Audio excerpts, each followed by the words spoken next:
ಶ್ರೀಕೃಷ್ಣನ ಸುದರ್ಶನ ಚಕ್ರ ಗಾಳಿಗಿಂತ ವೇಗವಾಗಿ ತಿರುಗುತ್ತಿತ್ತು ಎಂದು ಹೇಳಲಾಗುತ್ತದೆ. ಆದರೆ ಅದು ಹೇಗೆ ಕೆಲಸ ಮಾಡುತ್ತಿತ್ತು, ಗುರಿಯನ್ನು ಹೊಡೆದು ಮತ್ತೆ ಕೃಷ್ಣನ ಕೈಗೆ ಹೇಗೆ ಬರುತ್ತಿತ್ತು, ಇಂದು ಈ ರಹಸ್ಯವನ್ನು ತಿಳಿಯೋಣ. ಸುದರ್ಶನ ಚಕ್ರವು ಹಿಂದೂ ಪುರಾಣಗಳಲ್ಲಿ ಭಗವಾನ್ ವಿಷ್ಣು ಮತ್ತು ಶ್ರೀಕೃಷ್ಣರ ದೈವಿಕ ಆಯುಧವಾಗಿದೆ. ಇದನ್ನು ಧರ್ಮದ ರಕ್ಷಣೆಗೆ ಬಳಸಲಾಗುತ್ತಿತ್ತು ಎಂದು ಪುರಾಣಗಳು ವಿವರಿಸುತ್ತವೆ. ಪುರಾಣಗಳ ಪ್ರಕಾರ ಈ ಚಕ್ರವು ಶ್ರೀಕೃಷ್ಣನ ಇಚ್ಛೆಯಂತೆ ಚಲಿಸುತ್ತಿತ್ತು. ಅದು ಸಾಮಾನ್ಯ ಕಬ್ಬಿಣದ ಆಯುಧವಲ್ಲ,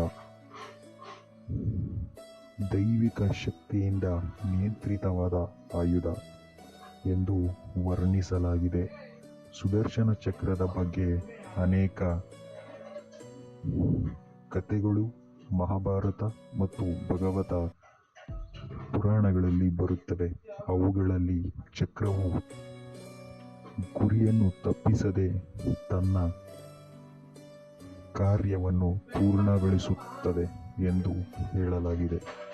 ಸುದರ್ಶನ ಚಕ್ರದ ಬಗ್ಗೆ ಅನೇಕ ಕಥೆಗಳು ಮಹಾಭಾರತ ಮತ್ತು ಭಾಗವತ ಪುರಾಣಗಳಲ್ಲಿ ಬರುತ್ತವೆ. ಅವುಗಳಲ್ಲಿ ಚಕ್ರವು ಗುರಿಯನ್ನು ತಪ್ಪಿಸದೆ ತನ್ನ ಕಾರ್ಯವನ್ನು ಪೂರ್ಣಗೊಳಿಸುತ್ತದೆ ಎಂದು ಹೇಳಲಾಗಿದೆ. ಈ ಕಥೆಗಳು ಭಕ್ತಿ ಮತ್ತು ಧರ್ಮದ ಸಂದೇಶವನ್ನು ನೀಡುತ್ತವೆ. ಪುರಾಣಗಳಲ್ಲಿ ವರ್ಣಿಸಲಾದ ಈ ಘಟನೆಗಳು ಧಾರ್ಮಿಕ ನಂಬಿಕೆಗಳ ಆಧಾರಿತವಾಗಿವೆ.